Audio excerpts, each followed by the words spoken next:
Man, that was a good job counting. Oh, that's staying in. Hi, welcome to the Stitch TV show. I'm Lynn. And I'm Pam. We're happy you're joining us today. The Stitch is an online quilt talk show, the perfect soundtrack for your sewing room. You can join us for tutorial videos and our virtual stitch-ins and even more stuff like online quilt classes. And you can learn more at thestitchtvshow.com. Today we're going to be talking about fabric scarves and sharing tips for organizing and cleaning out your sewing room. We're joined by the quilt Nope, and the pattern is available at the shop.thestitchtvshow.com. Our show today is brought to you by QT Fabrics, and you can learn more about them in the links in the show notes. So we have the fun. So if y'all have ever seen previous shows where we've had the pop-up thing with the spring and we just do that for like a minute, it's really not compelling television. No, it is. It really is. For us, I don't know about the viewers. True. Let's check the watch stats. But Fat Quarter Gypsy also does these fabulous frames for these fabric trays. And so this is some lovely QT fabric for this fabric tray, which is kind of fun. We saw this when QT sent it. We're like, oh, I need some of them frames. Yes, exactly. I love it. It's very cool. Yeah. And I noticed that Pantone put out their new color, and it's classic blue. Classic blue. So I think we're right on. We're on trend. Yes, we are. We're very trendy. I mean, unless you're watching this in 2021 and then sorry. Yeah, exactly. Now you're old. Catch up, please. So, yes. Color next year will just be clear. Exactly. It's the Roaring 20s. It'll probably be gold or something. This is the Roaring 20s. I know. It's real. Well, never mind. Yeah. Everyone's going to forget. They're going to go back to like Future Vision for 2021. Yeah. Oh, good times. So our first topic is fabric scarves, which Lynn hates. So I thought, perfect. Let's ring in the new year with a topic that only one of us cares about. How do you know that I hate them? Did I tell you, or did you read my notes? Because we've been friends for like 11 years. Okay, I will just say that she hates scarves. I don't like scarves. I like them if you're cold and it's the winter and you need a scarf to keep you warm. Mm-hmm. Then I see the purpose of scarves. Otherwise, they just get in the way. But and yet I see people wear them and I think, oh, you look so. It's classic. They look very attractive. I look stupid in a scarf. So I think it's more, I think I look stupid in scarves, so I don't wear them and I don't like them. For me. Now, I've made scarves and given them to other people and they like them. So that's kind of cool, I guess. How did you make the scarf? I had a panel that had images of classic monster movies. And my sister-in-law is a big classic horror fan. And so it just happened to be that the images of the movie posters, I mean, these were like Lon Chaney and, you know, those like in the 1930s kind of stuff. But they were just about the width of what, you know, I know scarves can be huge, but they were just about, I want to say 6-7 inches wide and about 8-9 tall, kind of as the poster. So I sewed those all together in a long strip and backed it with something that went with it. It wasn't the panel. And then made her a tote bag of the bigger images. And that was like a Christmas gift one year. So, but she likes scarves. So I knew, like, I thought she would like it. And she liked the classic horror stuff. So, yeah, in my experience, the trick with fabric scarves is to use a lighter weight fabric, regardless of whatever style you're making. And there are a couple different ones. Someone in our guild had done just a classic charm pack scarf. Oh, that's which this is not hers, this one's mine. No. So I picked this charm pack and then you just do the squares in pairs. So it ends up, you know, about 9 inches wide. Yeah. 9.5. And you can loop it around your neck once, you know, and I backed it with just a batik fabric that I knew was going to be super soft and kind of lightweight. What I did do, just a trick, if you kind of want to keep it together and not have it end up super bunchy, I did a decorative stitch down the center where they're joined, in addition to doing that same treatment on the edge. Oh, that's cool. Yeah, so it gives it a little more extra, like you can't really see it. This is like the serpentine stitch, I think, from my old Singer machine. But you could use whatever. You could just even do a straight stitch in the ditch and be fine. I think that you're the one who told me to make a scarf out of that panel. Probably. I mean, honestly. I was on a real scarf kick. Probably because I had made the tote bag and thought, I don't want the rest of this panel. What else can I do with it? And I think you said make a scarf. And I went, that's brilliant. So that was an organized charm pack. I made a second one where I just picked fabric from my stash that I liked. Now, are these still 5 inches? This looks wider. Maybe it's just my... This is still this is a little longer. Oh, okay. But these are all 5-inch squares from my scrap stash. And I just picked fabrics that I liked. And then for this one, I backed it with flannel. So it's a little, it's better softer. Yeah, that other one I could probably wear into spring and be okay. Right. But with the flannel, it's definitely going to hold in heat a little bit more. And I don't think I did the center stitch on this one. So you did not. It doesn't separate. So, Well, flannel. Oh, and that's the other thing. These that she's showing are not lined. They don't have batting in them or any interfacing or anything. You could put a lightweight interfacing that would give you a little more weight or keep it flat. You could, but what you don't want to have it do is be super stiff. Yeah. So interfacing I would avoid. I would do a muslin backing. Since I'm not a scarf wearer, I'm going to say yeah, because you don't need it and see, that's how I feel with scarves anyway. Oh my gosh. Yeah. So definitely keep it to lightweight. Yeah. The lightweight broadcloth that you can find at big box stores is good for backing because that's a very thin fabric. Now, that being said, you can also you don't have to stick to squares as with anything. You could put quilt blocks in the scarf, but bear in mind when you get down to that size, if you're using smaller quilt blocks, usually that means more seams and that means a little more stiffness and it's not going to have as soft a hand.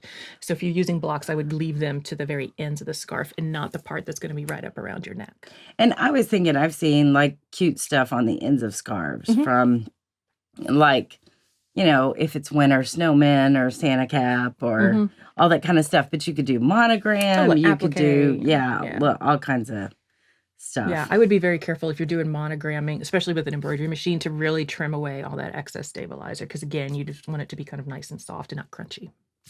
Right.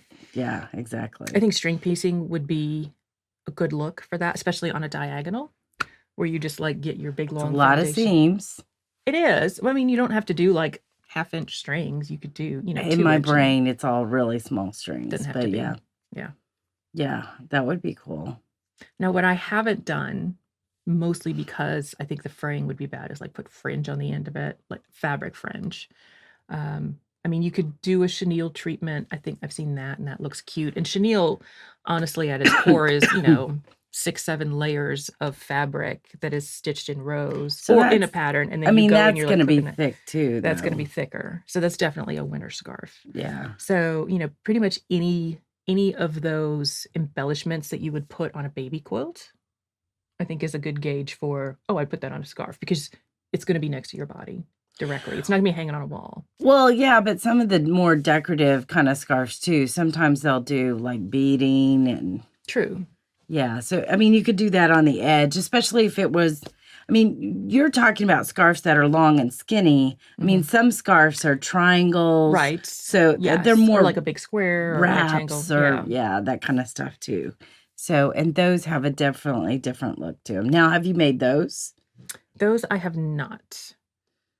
Only because I don't wear a lot of style.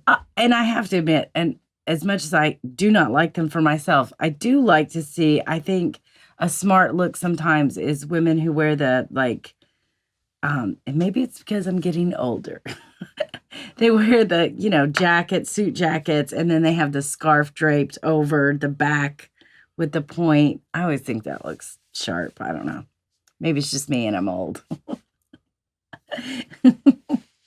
So, but I think that would be interesting because then you could add more.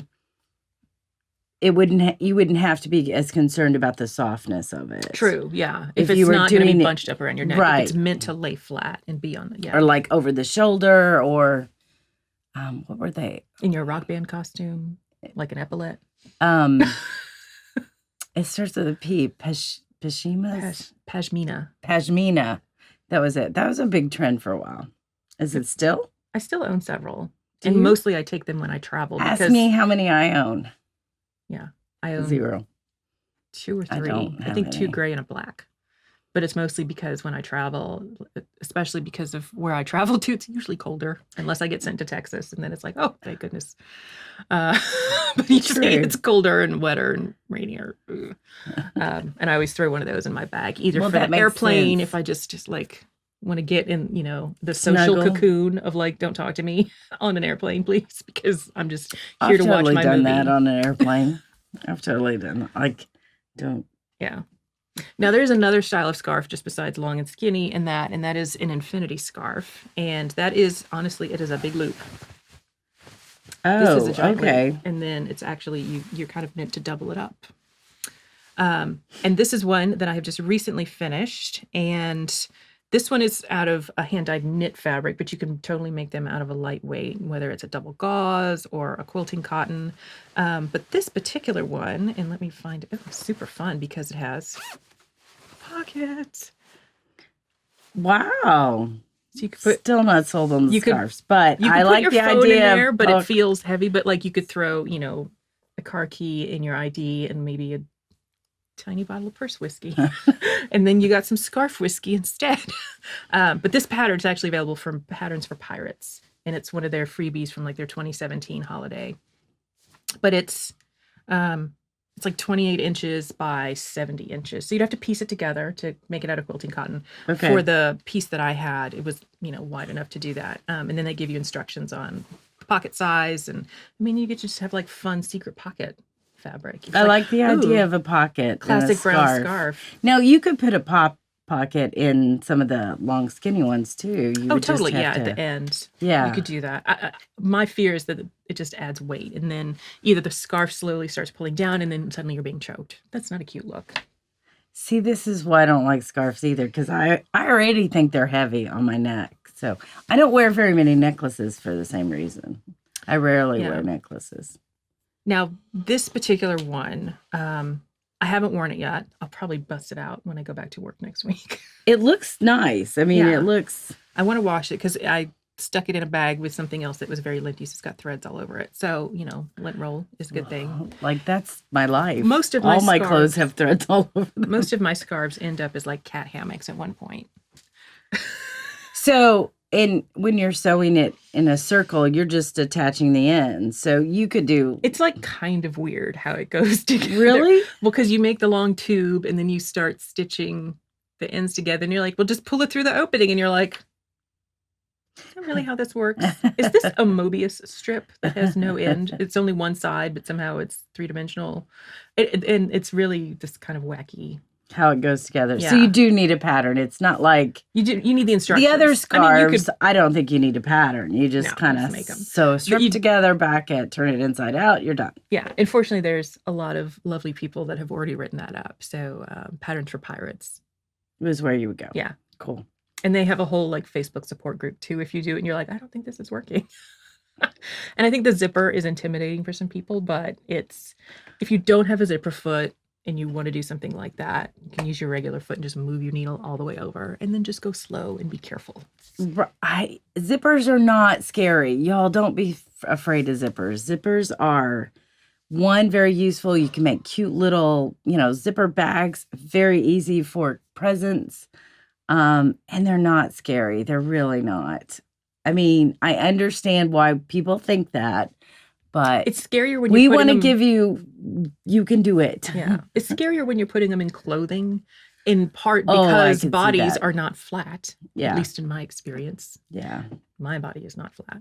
Mine's not either. And so then you're trying to like fit curves and stuff, and it could be a little scarier. But most of the, home sewing projects that I've used zippers for, everything's kind of sewn flat, and it's a much easier construction method. Absolutely. And I learned to do them when I was 13 in home ec class. Yes. That was like it was like the only one to put a zipper in my home ec project. And it's because I'd already been sewing for 8 years at that point. Right. Because of my mother and grandmother. Right. And they're like, we think you're ready for zippers. I'm like, amazing. Oh, And we had our cheesy fashion show at the end. Oh, there you go. I didn't have home ec. I had home ec up till 8th grade, but then after that, I wasn't in it. Yeah, this was 8th grade home ec. Yeah, and we didn't do that. We made pillows where we had to hand applique stuff, which I still have. Mine was a hamburger. So it was you did the meat and then you had cheese over it and lettuce coming out and tomato. And then on the bun you had to sew the sesame seeds. It was cute. So it was a hamburger. And then we did stuffed animals and we had to hand sew those. So I hand sewed a big camel. I still have that too. And then what else did we do? Did you get to pick the animal or did they just tell you? They had a catalog and we got to pick which ones we wanted to do. And I was silly. I chose the biggest one possible. And you're sewing fur. Like these were all fur. And I hand did it. And the lips on the camel had like 6 pieces for each side because of how they kind of go out or whatever. And then the mouth goes back in and stuff. And I think it only has 1 hump. It doesn't have 2 humps on the camel. So dromedary, right? I don't know. Oh my gosh, I don't remember. I'm not a camelologist. So, but I chose the biggest stupid one in the class. Everybody else chose these little teeny tiny. I was like, I want to do that one. It was not, and unfortunately, this way I've always approached projects. I don't look at a project and go, do I have the skills to do this? Yes or no? That's never a question. It's like, do I want to do that? Yes. Okay, let's do it. And then you just crash and burn and figure out how to get out of it, or you get it done. So don't be afraid of zippers. Whole story. TLDR. Don't be afraid. Zippers are fun. Zippers are fun. So yeah. But we didn't have machines. I don't remember sewing with a machine in home ec. We only sewed. We did embroidery. Like I remember doing a little embroidery cow. I did a camel. Oh, maybe we did machines for this. We did our name. It was some pattern that we bought and we had to do our name. So I had to do 2 ends, which weren't hard. I don't know that I have that anymore. Maybe that was our machine project. And they were little pillows, like, yeah. I think they still have that pattern. Oh, probably. Oh, yeah. It's letters. It's not like they're changing year over year. I think I was looking through one of the, I don't know, McCall or Simplicity books and went, oh my gosh, that is, yeah, I bet they still have that pattern. So anyway, I make a scarf if I give it to somebody, but I don't make it for myself. So. Okay. Now I know I can make one for you because you like them. But I won't put a pocket in it so you don't. Oh, if you do, put like 2 pockets in it. So you're even. So, yeah. So scarves, try them. Yes. Now we're going to take a closer look at the Nope quilt and we'll be right back.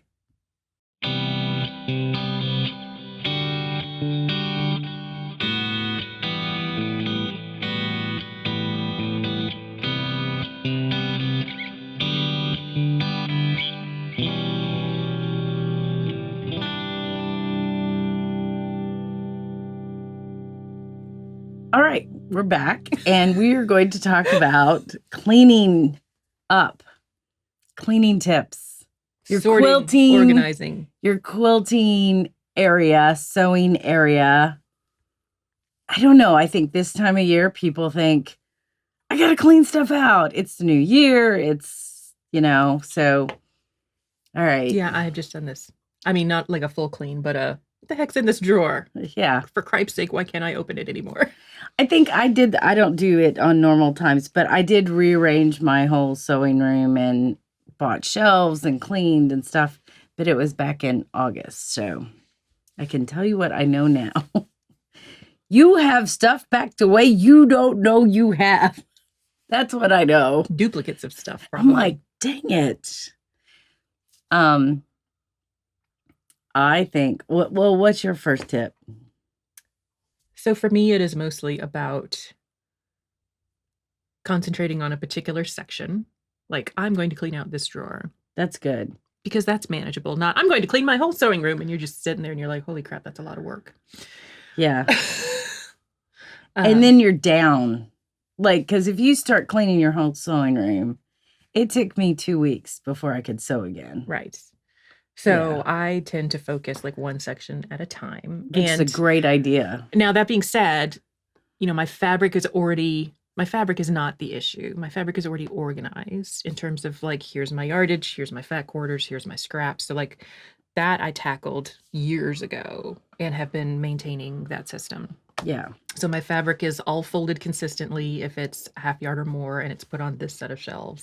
And then my scraps are cut into what I call usable sizes, and we've talked about that on previous episodes. And, fat quarters, it's really anywhere between like a fat eighth and a fat quarter-ish get folded and like organized in these kind of bins by color. So there's like a blue bin and a green bin and a purple bin and. So the fabric has never been the issue for me. What I struggle with is like the random accessories, things like notions, interfacing, stabilizer, that like it doesn't, there's like a couple drawers that it could live in. And so that's what I was tackling. And I also have kind of this would be a neat project one day. Now, fortunately, that drawer's small, but it's like small pieces that are a remnant from something else or, Extra blocks or, yeah, like just kind of rogue orphaned things right. that need a project to go into. And those don't typically hang around too long because as soon as I see them, like, oh, yeah, that's the thing I meant to make. Like I have one in my head now that I'm like, oh, I need to make that and turn that into a thing. Right. But as I'm going through these, there's, it's kind of the basic rules for organizing of like, you look at the thing and you're like, do I want to keep this? Do I want to, like, is it just trash? Is it, if it's interfacing and the glue has lost effectiveness, like it just needs to go in the trash, Yeah. or is it something that needs to find a new home? So it's either donate or ask a guild member or a friend, like, do you want this? And it's just Or kind of sell like, it. yeah. I mean, there are Facebook groups online that are de-stash and they Yeah. sell, stuff that they are no longer using anymore, and there's nothing wrong with it. It's just not fabric that's going to live in their stash or Yeah, it's not going to work with what they want to make going forward. Right. Yeah. So sometimes you can get really good deals on de-stashing stuff online on Facebook. And I've actually bought some stuff off that. I think for me, when I was cleaning up stuff, first, I did tackle an entire 3 rooms. And they, well, I have a walk-in closet that was just horrible and it needed to have shelves in it. So I had to take everything out of that walk-in closet and then put shelves up and then reorganize it as it goes back in. And when you reorganized as it went back into that closet, you also kind of went, oh, okay, now this affects this area, or I want to move. Like I moved some of my books that were in a hall to my walk-in closet. So there's things that got shuffled there. But I'm like you, I have a fabric system that I have stuck with for years. And once you have a fabric system that you get, I think that's the first thing to do though. Like if you're a quilter or any kind of sewer, like how do you store your fabric? I think and I think we've covered that on some other episodes. But once you have that system, just keep it up. That's key. And if you're not keeping it up, there's probably a reason why. Either you ran out of room. You don't like it, like someone else thought it was a good idea, or you saw it on, a friend did it, or Pinterest, or the internet. You're like, oh, that looks so good. And everything was on sale, and you're like, oh. Yeah. Like, we've all done that. Yeah. So if you're not keeping up with it, there's probably a reason. Yeah. So figure out what that is first. But I would definitely sort my fabric first if I were like cleaning out stuff. And then I would sort my tools. And what I did was, and I invested in my sewing room, is I went and bought bins that had drawers in them. And then I've got certain rulers, and I have more rulers than Pam does. Yeah. But I have more templates and rulers, and they're organized. Like, these are the ones I use the most that are in the top drawer. These are the ones that, have a very specific need or whatever, those are not as on top of things. Those aren't as easily accessible kind of thing. Um, and then you sort your thread. Like for me, I have thread because I have two kind of sewing areas. I have a long arm area, and you do too, really. Yeah. And then I have my regular sewing machine. I use different thread for each machine.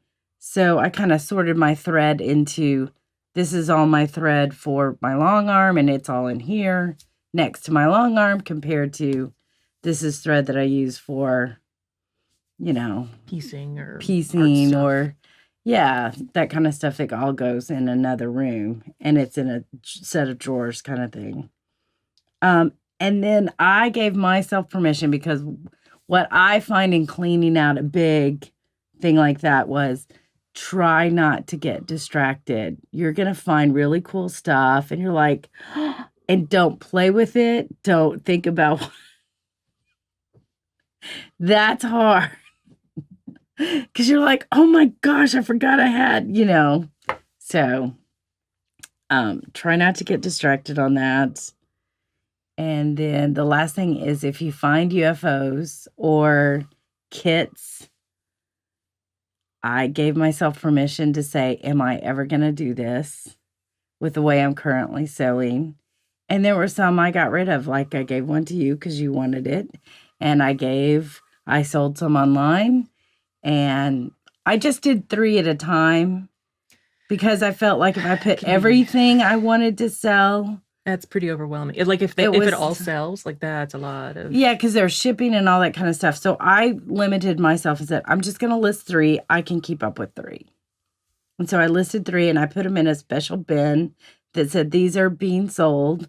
And then when they sold, I mailed them off to the right person and, But now, how did you sell them? On the Facebook group? Yeah, or Facebook. Instagram? On a or Facebook group. eBay? No, on a Facebook group.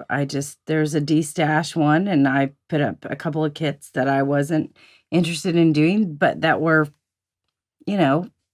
full kits, and described what was in it and took pictures of it, which is really easy to do. Our phones. Yeah. I mean, I did it all from my phone. I didn't do it from my laptop or anything. And then if I have UFOs, I'm like, let's release them or let's trash them. And I did throw a couple away because I'm like, I'm never going to do this. So I threw it away. And it wasn't something I felt like other people wanted either, So, all right. Do you have anything else? So you said it took you 2 weeks to go through At the least. one closet. Yeah, but it was a full walk-in closet. Right. And I knew I was going to do that. So I took time to figure that out. Yeah. Too. Yeah, when I'm tackling like a drawer a day just to keep it manageable, because if I'm in my sewing room, like I still want to actually sew, and I didn't want my time in my sewing room to just be cleaning stuff out. And there's still, I haven't gone through all of them, but like I found the cutting table that I've got is made out of 2 pieces of kind of kitchen cabinetry put together with a big 4-foot by 8-foot top on it. So I have a nice big cutting surface. And one of those units is like a 3-drawer thing that you might find in a kitchen for like storing pots and pans. But for me, like the top drawer is like the random junk drawer. There's Star Wars figures, contact paper, like a weird tabletop quilt frame, like stuff. There's just like stuff in there. Yeah. The next one's my batting drawer. Because as I'm like trimming projects and stuff, like that's where that scrap batting goes. And that's what gets pieced together to turn into what I call Franken batting for other projects. And then the bottom drawer was apparel / like home deck kind of fabric, but I've had to resort things because I've gotten back into apparel sewing. And so a lot of what I had been using as temporary project storage, because I don't have as many projects kind of in progress quilting wise, like some of those bins got converted. So now there's a bin for knit fabrics and a bin for kind of silky fabrics. And then that bottom drawer now is anything that's not silky or knit that's still meant for apparel, because I haven't done a ton of home deck stuff. What I'm struggling with is, I have scraps that are still big enough either from Home Dec or from Knit. They're not big enough to like make another shirt or make another pillow cover or whatever. And they don't necessarily work together. And so what do I do with those? Like what's a good use for like those scraps? And that's what I'm struggling with now. Ooh, that's a good, because if it were cotton, I would just put it back into Yeah, my, you cut it up and put it in but a if it's quilt. a knit or some specialty type fabric. Yeah, there's some apparel fabrics you can put in a quilt. Like I've got a double gauze that I just cut up and I'm putting into a quilt with some regular cotton. And it'll just be a nice soft quilt. But yeah, some of this I'm like, that's not gonna work in a quilt. And I don't know what to do with knit scraps because you can't exactly patchwork them That's a together. good question. I have no idea. So I do not know. so we have some guild members that are in the American Sewing Guild, and so I'm going to ask them when I see them next. Right. Like, what would you do with these? Right. Now, some of them, if it's like a 20 by 20 inch square, like I can make a big headband out of that. There you go. Something. Cool. Yeah. And I did that out of a couple, so I was like some really wacky like. You got some workout gear now. I got some fun headbands. Swag, workout swag. Yeah. So. But smaller than 20 by 20, I'm like, I don't know. My biggest struggle was actually looking at like these UFOs, or not necessarily UFOs, but kits. Because I went through a season where I thought I was working full time and I wasn't designing stuff. So it was. You wanted to sew, but it was easier to have someone else do that heavy, like mental lift of the planning and the. And I still like kits because of that, honestly, because I don't have to think. And there were some kits I was really honest about, going, okay, I bought this because I thought I wanted to do that. And those were the ones that I got away. I gave away or I sold. The ones that I kept were ones that, A, I really liked it still, or B, that kit I bought on a special, like Mike and I went to Alaska. I bought a kit from a quilt store. It was about Alaska. I haven't done it yet, but I don't want to give that away. I know we're surprised I haven't done it yet. I don't want to give that away. The other Alaska story. Oh, yeah. Like with his t-shirts. Yeah, those aren't done yet either. Shh. He might know. I think so, since he's sitting right there. He's in his room. And he's noticed a lack of Alaska quilts in the house, I think. Right, yeah. Well, I have a kit, too, so that didn't happen yet you either. could just put that out on the mantle. Here's what it would look like if she made it. That's exactly what I did one year for, I was 14. I was talking about this with our other friend. We were talking about UFOs and like unfinished stuff.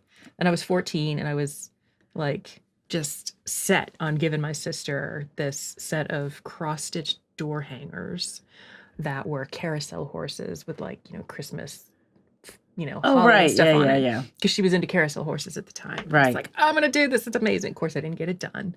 So I like wrap up the front cover picture and give it to her at Christmas. And she's just like, thanks. Because I was 14. She was 17. She's like, thanks. Yeah, well. I think that was the year I got a sand wedge from my father. It was a real weird Christmas. Sounds like. I was playing golf at the time, so it wasn't that strange. It wasn't like out of the blue. And then I still had those cross-stitch kits forever. And Honestly, they went with me like to college, to my first apartment, to my first house, to my second house. Did you get them done? And so I was cleaning them out. So I was 35. 21 years later. Oh my gosh. I finished one. And I'm like, that's all you're getting. Here you go. And so I wrap it up and send it to her for Christmas. And she's like, what is this? Like, that's a thing I was going to make you when I was 14. She's like, whatever.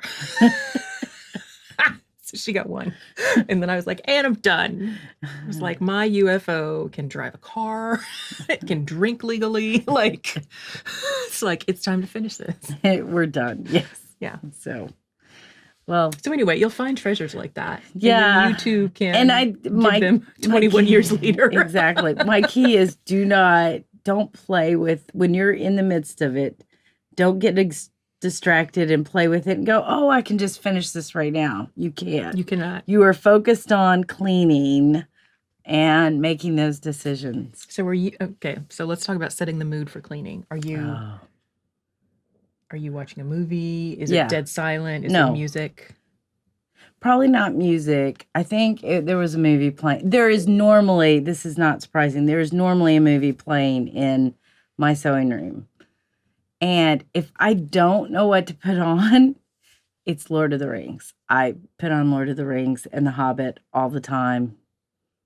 I love those movies and those books. So they're in my top movies of all time. Yeah, for me, it's an upbeat pop playlist, not with earbuds because I don't want the cord, because I'm old school. I still use corded earbuds, none of these fancy AirPods for And me. you walk It'll too get far caught and go on like that. Yeah. Well, it'll get caught on a drawer. Like I'll have my phone in my pocket. I've done but that. So I've got like a wireless speaker in my sewing room. I'll connect my phone to, and I will just play music. And then the kids are like, "Oh, mom's cleaning. She's got the music going." Oh, they know. The house knows. Like, The house knows. That's funny. Yeah. No, I mean, normally it's some kind of movie. Now, that being said, it could be a musical, which has got But it's probably songs something in that it you've seen before that you 100 don't million need, times. because what you don't want to have happen is you get distracted by. Yeah. Oh my God, I haven't seen that before. That's Right. not what you're doing. You're putting on movies you've seen before. Like Mad Men is not a show you could binge and clean because there's a lot of Gosh, subtlety in there no. that you got to pay attention to. No, you don't want to do that with Mad Men. Mad Men was an excellent show, though. Yeah. Really good. Or Sons of Anarchy. Just saying, that took me forever to make that Roman Yossi quilt. Because as I was doing it, I was like, oh my gosh.